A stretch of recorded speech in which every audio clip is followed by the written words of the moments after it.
A guy who can't even hold a kitchen knife without shaking, is officially ranked as the #1 assassin in the entire underworld. Not because he's skilled, not because he's trained for years, but because of one insane, broken piece of luck. Every single target he's ever been assigned to kill just dies within 3 days. Every time. He's tried to tell his own organization, hey, that wasn't me, I swear. And instead of believing him, they've decided he's some kind of secret weapon. And now they hand him every impossible job the real killers are too scared to touch.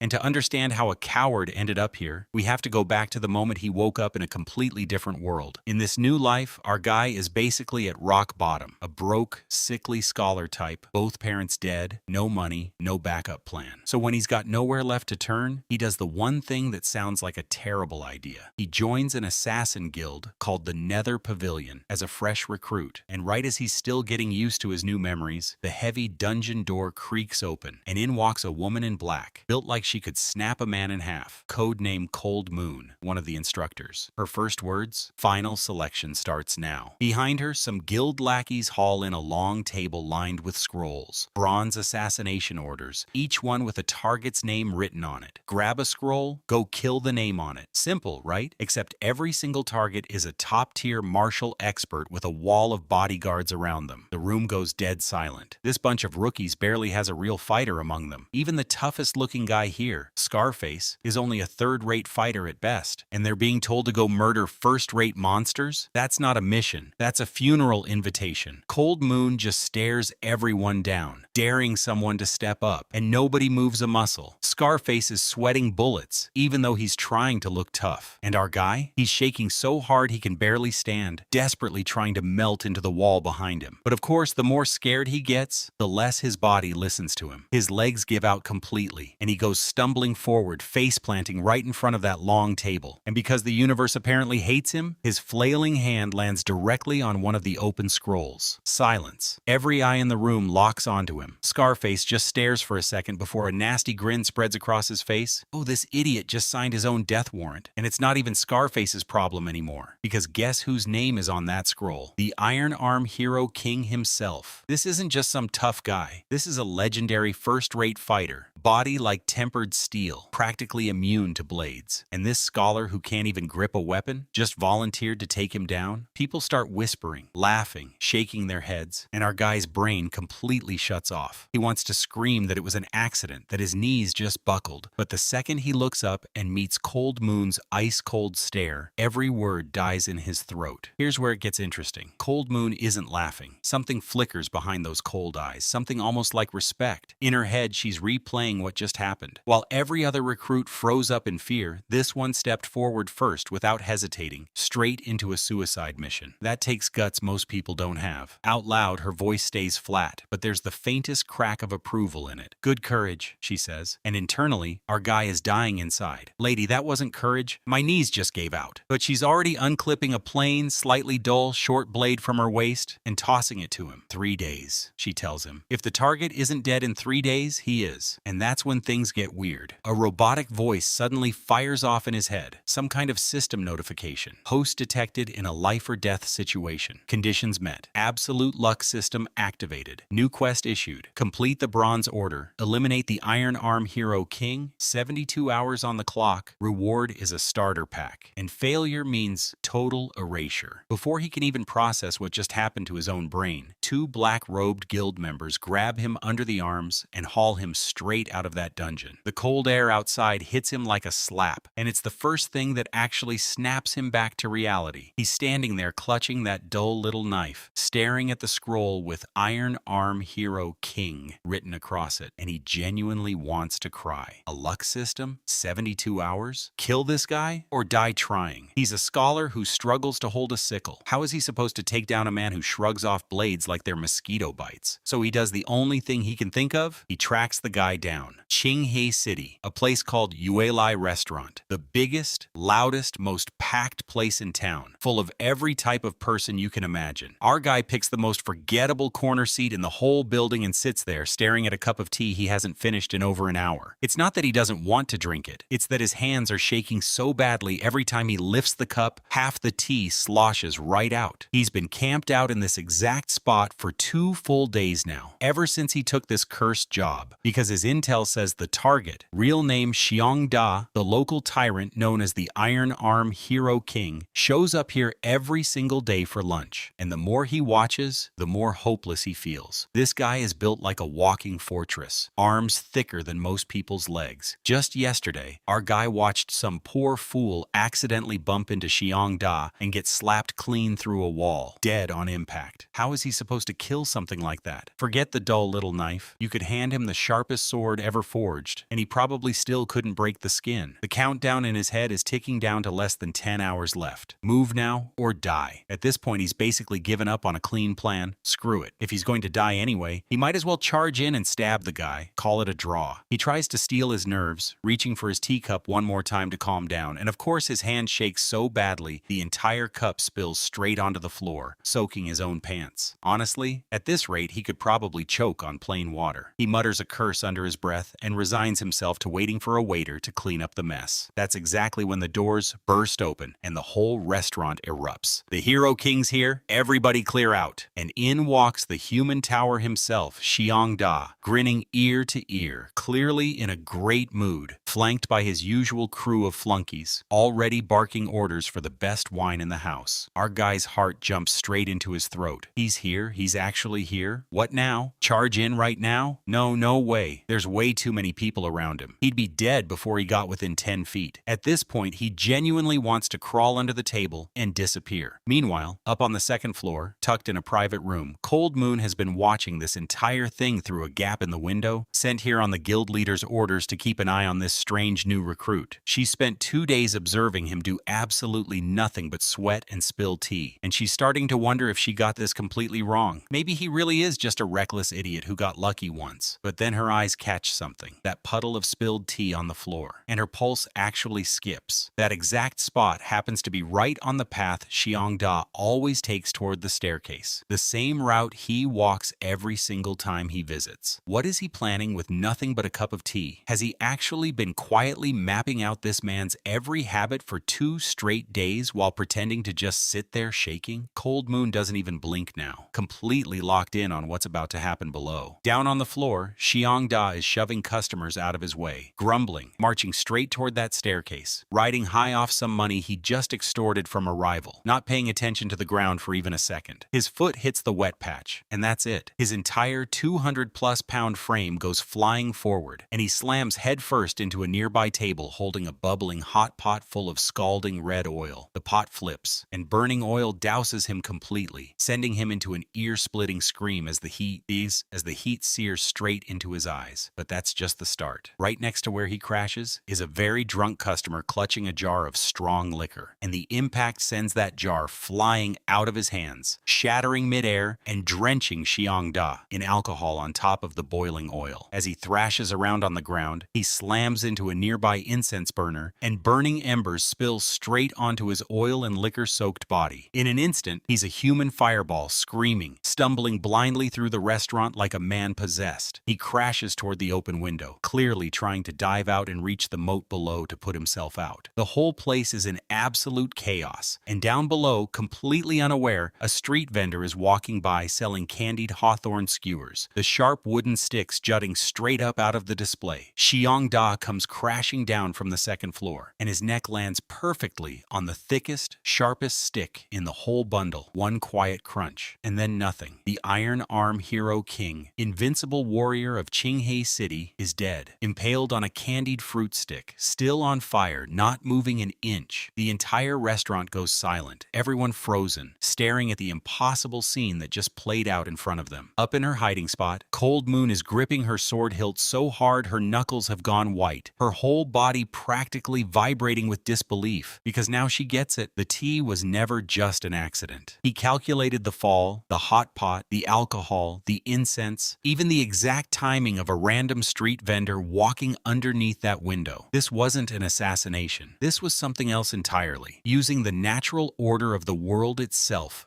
as a weapon, killing without ever touching a blade, without spilling a drop of blood by his own hand, without a single trace of fighting energy. energy. This, to her, looks like the absolute peak of what an assassin could ever become. And when she glances down at our guy, still curled up shaking in his corner, she reads it completely wrong. That's not fear, she thinks. That's exhaustion from unleashing something that monstrous. Meanwhile, the actual truth is our guy is sitting there thinking, oh my god, the Grim Reaper is real, and he's apparently me now. This has nothing to do with me, right? I just spilled a cup of water. When he finally drags himself back to the Nether Pavilion, shaking like a leaf, everyone looks at him like he just walked out of a horror movie. Word has already spread. The Iron Arm Hero King is dead, and dead in the most ridiculous way anyone's ever heard. A first-rate, untouchable fighter, taken down by a spilled cup of tea, a hot pot, a jar of wine, an incense burner, and finally finished off by a fruit skewer. It sounds like a bad joke, except it actually happened. And the guy everyone assumes orchestrated this entire chain reaction is this frail, barely standing young man in front of them. Not everyone's buying it, though. There's no way, Scarface snaps, pointing straight at him, practically shaking with jealousy. A guy with zero internal energy taking down a first-rate expert? He must have cheated somehow. Hired help? Some kind of poison? Something. Scarface can't accept that the guy he considered garbage just pulled off something he himself wouldn't dare attempt. He's not backing down either. Guild rules allow a formal death duel if someone's achievement is being challenged, and he's demanding one right now. And the second the word duel comes out of his mouth, our guy's soul practically leaves his body. No,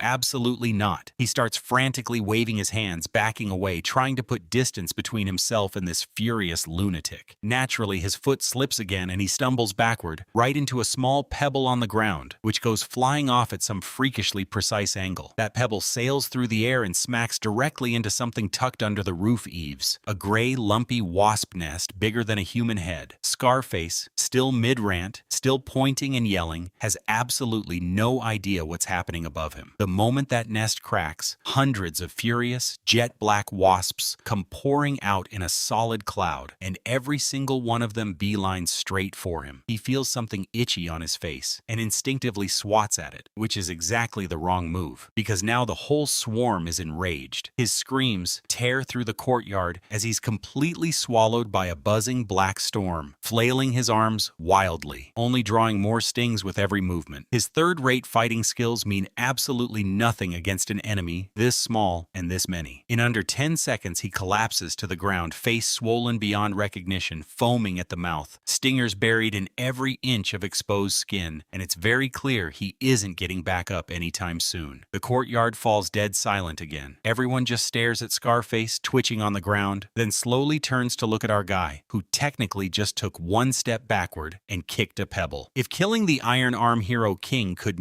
possibly be written off as a coincidence, what is this? One step back, one flick of a rock, and a challenger gets taken down by an entire wasp colony with surgical precision. What kind of method is this even supposed to be? Someone gasps sharply. It's the branch leader of the Nether Pavilion himself, an older, goat-bearded man who just stepped out of the inner hall and watched the whole thing unfold. The look on his face is somewhere between awe and pure terror. Using bait to summon an army of stingers, killing a man without a single drop of blood on your hands. His voice actually trembles as he says it. This kid, he mutters, is not normal. He's not just an assassin. He's a weapon born by nature itself. Right then and there, the branch leader makes his announcement. This recruit, Gu Changsheng, has extraordinary talent, a mind sharper than any of them realized, and effective immediately. He's being promoted straight to gold rank assassin, equal in standing to a branch elder himself. The whole room erupts. A rookie with no rank at all skipping both bronze and silver entirely to jump straight to gold. This has never happened in the history of the entire guild. Our guy, meanwhile, is completely checked out mentally, standing there thinking, I literally just kicked a pebble. Why is everyone acting like I split the earth in half? Then the branch leader turns to Cold Moon with an almost apologetic smile. Starting today, he tells her, she's relieved of her instructor duties. For a second, Cold Moon assumes she's being punished for something, but his next sentence completely blindsides her. She's being assigned to stay by Changsheng's side as his personal attendant, in charge of his meals and daily care. Wait, a gold rank instructor reduced to being some rookie's personal maid? Her first instinct is to refuse outright, but the moment she catches the branch leader's unwavering stare and clocks the jealous, envious looks from everyone else in the room, it clicks for her. This isn't a punishment at all. This is a reward. This is the chance to stand beside a future god of killing and learn from him directly. directly. This is the kind of opportunity people wait a lifetime for. She accepts, bowing her head, her voice carrying a tremor. She doesn't even fully understand herself. Our guy, on the other hand, is spiraling. This ice-cold woman who could probably kill him in his sleep is now going to be around him constantly. Every time he even glances at her, his knees go weak. How is he supposed to survive having her attached to his side 24/7? And just when he thinks the day can't get any worse, the branch leader flashes him a warm smile and hands over a silver-colored scroll. Since he just got promoted, there's already a top-tier silver mission waiting, a particularly nasty one that nobody else in the entire guild has been brave enough to take. The target? The current Minister of Personnel, a first-rank court official named Li Zongming. Our guy stares down at the scroll in his hands, then over at Cold Moon, already standing there obediently in her new role, and feels like the walls are closing in on him. This life, he thinks, is officially unlivable. That night, he's shown to a nice room, and Cold Moon quietly follows behind him, making the bed, pouring tea, acting every bit the dedicated attendant. He's clearly uncomfortable with the whole arrangement. He tells her she doesn't need to go through all this trouble. He can take care of himself. She doesn't answer, just silently prepares his bathwater and stands off to the side, waiting to help him undress. His face goes bright red. He's over 20 years old and has never been fussed over by a woman like this before, let alone one who could end his life without breaking a sweat. Awkwardly, he starts peeling off his outer robe, revealing a thin, unremarkable pair of shoulders. Cold Moon steps in behind him to take the clothes from his hands, and her eyes happen to sweep across his bare back. And that one glance hits her like a bolt of lightning, freezing her completely in place. What did she actually see? Pale skin, almost no muscle definition, the exact build you'd expect from a fragile scholar. And using her gold-rank senses to properly scan him, she finds something even more shocking. Not a single trace of internal energy anywhere in his body. His meridians are completely blocked. He's nothing but an ordinary, powerless Chelevek. An ordinary man, full stop. Her mind just goes blank. An ordinary person with zero internal cultivation somehow took down a first-rate expert. An ordinary person somehow used a handful of flying food to summon a wasp swarm and wipe out a fighter. None of this makes sense. It completely shatters everything she thought she understood about martial arts. And then, a wild, almost absurd thought creeps up from somewhere deep in her mind. There are old legends about martial artists who cultivate so far beyond the normal limit that they transcend the need for internal energy altogether. A state called return to simplicity, where every single movement, no matter how small, naturally channels the power of heaven and earth itself. He's not powerless, she realizes. He's transcended the need for power entirely. That's how one cup of spilled tea became a death trap. That's how one flicked pebble summoned a swarm of killer wasps. It all makes sense now. It all makes perfect sense. She looks at his thin, unassuming back, and her expression shifts from shock to terror and finally settles into something close to religious devotion. She used to think being assigned as his maid was beneath someone of her rank. Now she understands it's the greatest gift she could have ever been given. The privilege of standing beside a being this far beyond normal comprehension, even if all she's doing is serving him tea. Completely won over, she bows her head, her voice softening into something almost gentle. "Young master, the water's ready. Please, go ahead and bathe." Our guy nearly jumps out of his skin at the sudden change in her tone. What in the world is going on with this woman now? He sits there alone for what feels like forever, stomach growling louder by the minute, and finally drags himself out of the room to hunt for food. The moment he steps into the courtyard, he freezes. It's packed wall to wall with assassins from the branch, every single one of them staring at him like he's some kind of deity. The instant they spot him, they all drop into a synchronized bow. "Greetings, Master Changsheng." He nearly buckles at the knees from the shock. Hey, everyone," he manages, giving an awkward little wave. Someone rushes forward, bowing and scraping. "Master Changsheng, your meal is already prepared. Whatever you need, just say the word. We'd gladly die for you." Yes,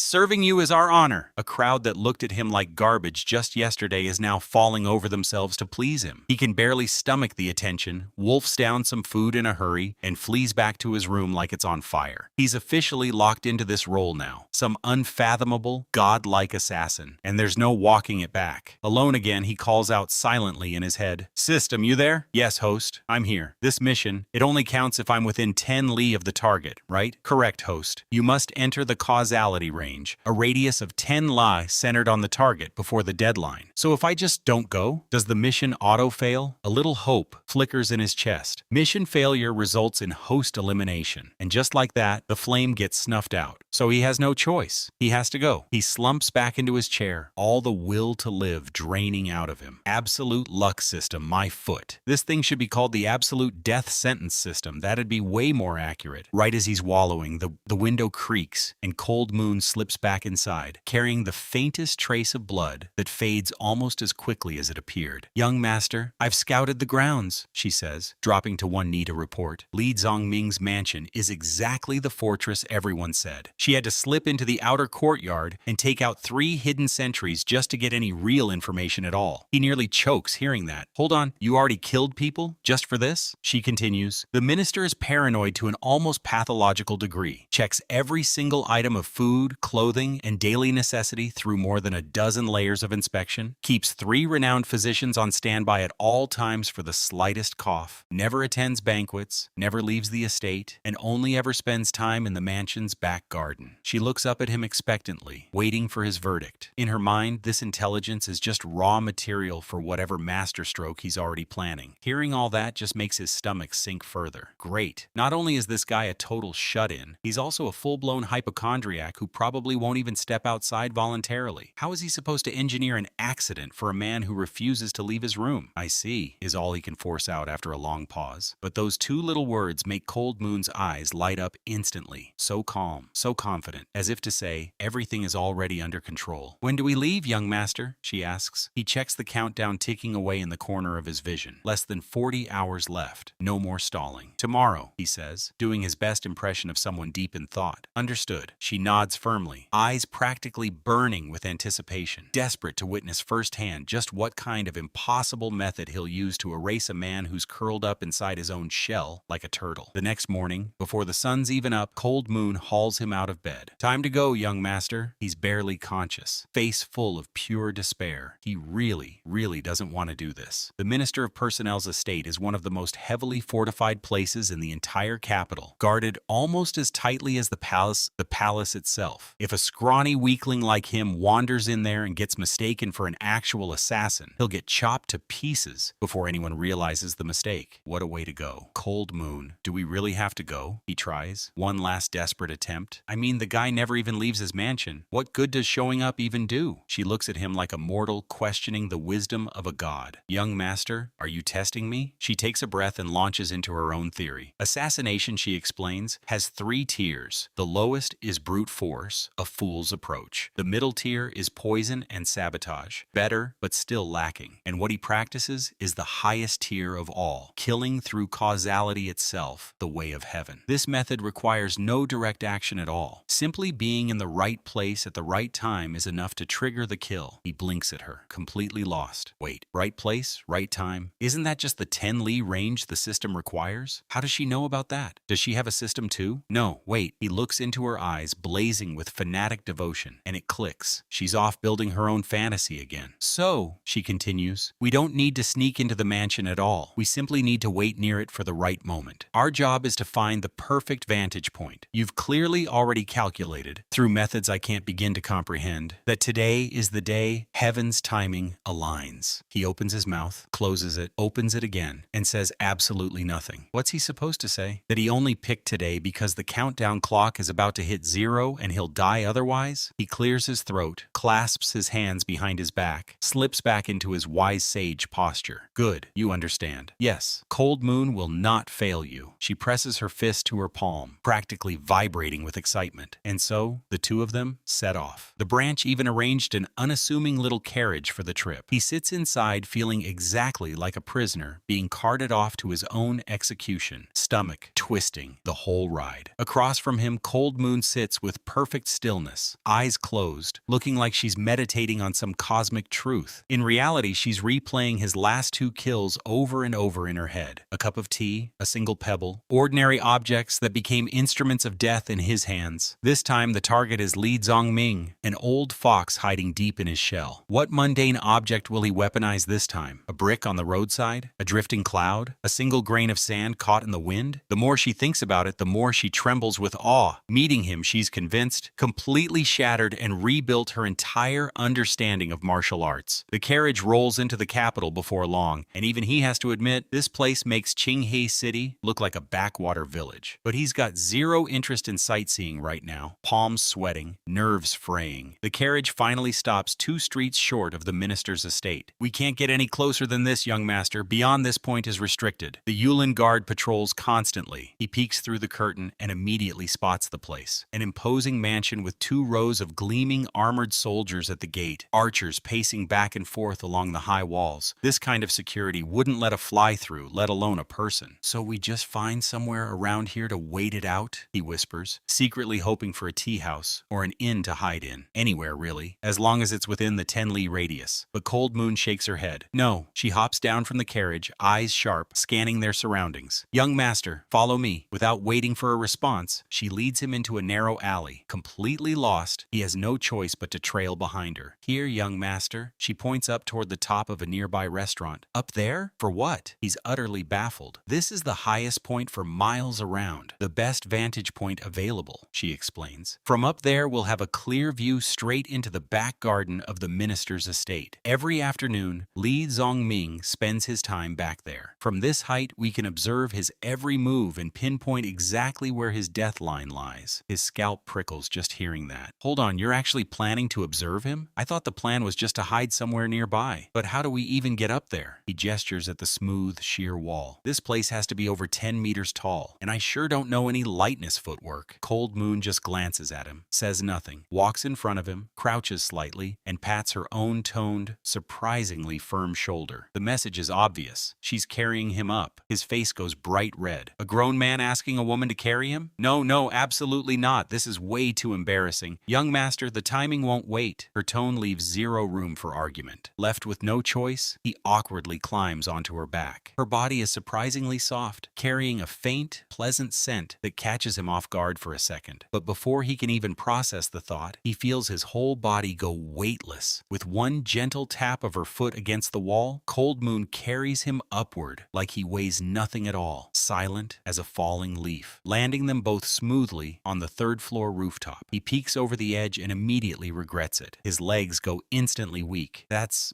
really high up. Cold Moon, meanwhile, is already fully locked in, pulling a small collapsible spyglass from her robes and offering it to him. "Please, young master." He takes it with visibly shaking hands, mimics her posture, lying flat behind the roof ridge, and peers cautiously toward the estate. Through the lens, the back garden comes into sharp focus. Elegant pavilions, artificial rock gardens, flowing water, all arranged with real taste. "Young master, what do you see?" she whispers beside him, practically buzzing with anticipation, desperate to know what hidden killing opportunity his all-seeing gaze has uncovered in this peaceful little garden. What does he actually see? Just a plump old man in extravagant official robes, surrounded by a crowd of maids and servants flying a kite. Yes, an actual kite. That has to be Li Zongming, holding the string, head tilted back, grinning up at the colorful paper bird dancing in the sky like an overgrown toddler. "I see him," he reports honestly. "He's flying a kite." Cold Moon's eyes narrow sharply at that. A kite? What a clever man, she thinks. This Li Zongming really is as cautious as they say. Flying a kite looks like harmless leisure, but really, it keeps him out in the open garden, far from any rockery or structure where an assassin could hide, surrounded on all sides by a wall of servants. Under these conditions, any ground-based attack is completely useless. "Young master, where do you see the opening?" she asks quietly. The opening? He scanned the entire garden and found absolutely nothing. Birds chirping, gentle breeze, not a single hint of danger anywhere, aside from that slightly annoying fat old man enjoying his kite. Everything about this scene practically radiates peace and calm. "The wind's pretty strong today," he mutters, just filling the silence with nothing in particular, listening to the roof tiles rattling faintly in the breeze. But that one throwaway line hits Cold Moon like a thunderbolt. Wind? Of course, wind. How did she not see it sooner? Li Zongming thinks he's untouchable out in that open space, but he's completely overlooked the one variable no wall or guard can stop: the sky itself. Wind is the power of heaven made manifest. Of course, the young master has already seen through everything. Why would someone of his level bother scheming from something as pedestrian as the ground? His target was never the garden at all. It was always the heavens above it. He intends to summon the very forces of nature to carry out this execution, unseen, unstoppable. You mean to use the wind itself? She breathes, practically vibrating with excitement. Before she can even finish the thought, a commotion erupts from the street below. Stop right there! Who goes there? Suspicious activity over here, get them! His heart lurches. He peers cautiously over the roof's edge and spots a handful of shifty-looking figures being chased down by a squad of Yulin Guard patrol officers. Oh no. If anyone spots the two of them crouched up on this rooftop, are they going to get mistaken for accomplices? He panics and tries to pull his head back, and that's exactly when his foot slips. The old roof tiles, worn down by years of neglect, give way instantly under the sudden shift of his weight, and one shatters clean beneath his heel. In one horrifying second, he loses his balance completely and goes sliding off the rooftop, a scream tearing out of his throat as he plummets toward the alley below. "Young master," Cold Moon shouts, and without a second of hesitation, she leaps after